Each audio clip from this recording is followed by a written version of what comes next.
देखिए, ये तो दूसरे सदन में कोई भी अगर चुना जाता है तो एक सदन से जो है इस्तीफा दिया जाता है। दूसरी फॉर्मेलिटी में उन्होंने दिया है, लेकिन बात वो नहीं है। बात ये है कि बिना उनके मर्जी से ये निर्णय जो है दबाव में लिया गया है। जाहिर सी बात है कि बिहार में भाजपा के लोगों ने नीतीश जी को तो ठगा ही, साथ ही साथ बिहार की जनता को भी ठगने का काम किया। नीतीश जी को ठगा। हम लोग शुरू दिन से कहते थे कि उनको मुख्यमंत्री जो है पद पर अगर भाजपा एनडीए की सरकार आती है तो रहने नहीं दिया जाएगा। आज वही बात जो है साबित हुआ है।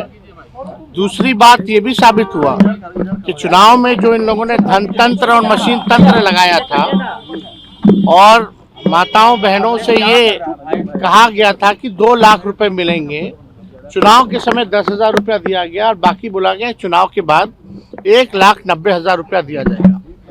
अब कब मिलेगा ये पता नहीं।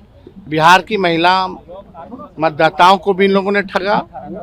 और यही नहीं बल्कि जो 125 यूनिट फ्री बिजली की जहां तक बात थी, जो हम लोगों ने कहा था कि हमारी सरकार आएगी तो 200 यूनिट फ्री बिजली देंगे, तो आज समझिए बिहार में पहले से ही, चुनाव से पहले से ही देश भर में सबसे महंगा बिजली मिलता है। अब जो है बिजली की दरों जो है और जो है बढ़ाई गई है।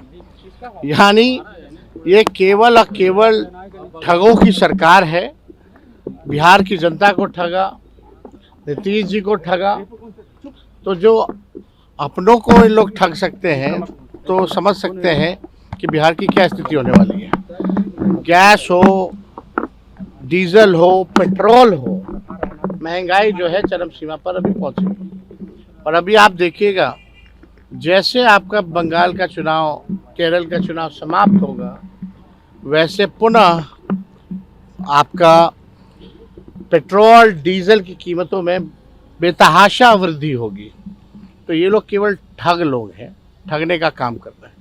बिहार में लॉ एंड ऑर्डर की स्थिति बनी हुई है, सब लोग देख रहे हैं। कोई ऐसा दिन नहीं जहां गोलियां ना चल रही हों, लोग मारे ना जा रहे हों, लोगों को कोई इंसाफ नहीं मिल रहा।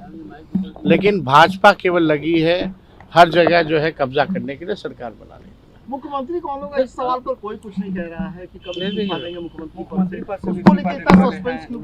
देखिए इस पे तो हम कुछ कह नहीं सकते हैं कौन तारीख को देंगे, कौन से समय में देंगे। लेकिन एक बात तो तय हो गया कि नीतीश कुमार जी को बीजेपी ने ठगा है। और ये भी बात तय हो गया, स्पष्ट हो गया कि नीतीश कुमार जी अब बिहार के मुख्यमंत्री नहीं रहेंगे।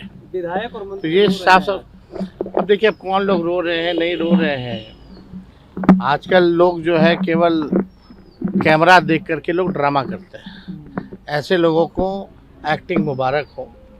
अब कुछ लोगों को बचा नहीं, सब कुछ तो कर ही लिया है। आजकल लोग तो पढ़ाने का भी काम कर रहे हैं, अब कलाकारी का भी काम कर रहे हैं। तो ऐसे लोगों पे हम क्या टिप्पा टिप्पणी करेंगे।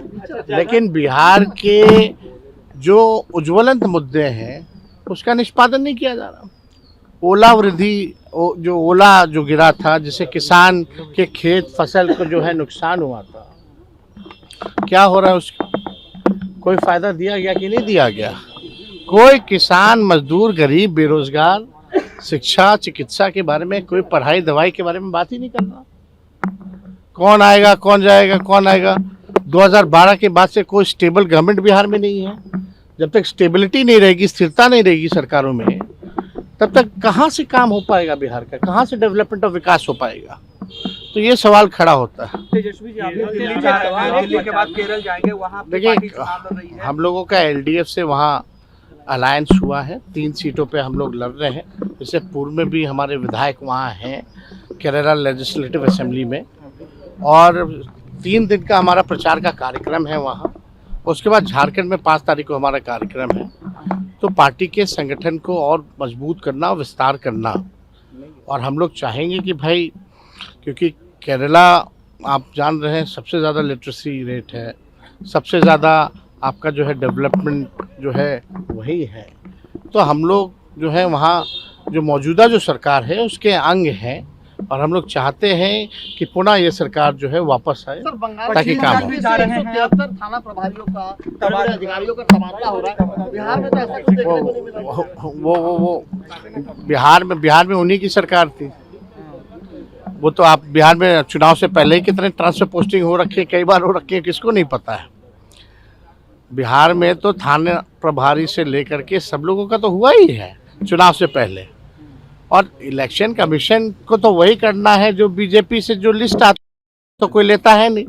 तो इस पे हम सब लोग जान रहे हैं कि जो राज्यों में जो चुनाव है हम लोगों की पूरी शक्ति हम लोग लगाने का काम करेंगे ताकि वहाँ भाजपा जो है ना आए। ममता बनर्जी कह रही है कि पश्चिम बंगाल में उनका खतरा है, जान का खतरा है, बता रही है ममता बनर्जी। देखिए आप एक बात समझ जाइए कि बंगाल में भाजपा नहीं आने जा रही है, ना ही केरल में भाजपा आने जा रही है, और दोनों जगह जो है भाजपा की जो है करारी हार होने वाली है। निशांत का कोई राजनीतिक भविष्य है क्या नीतीश जी के इस्तीफा देने के बाद?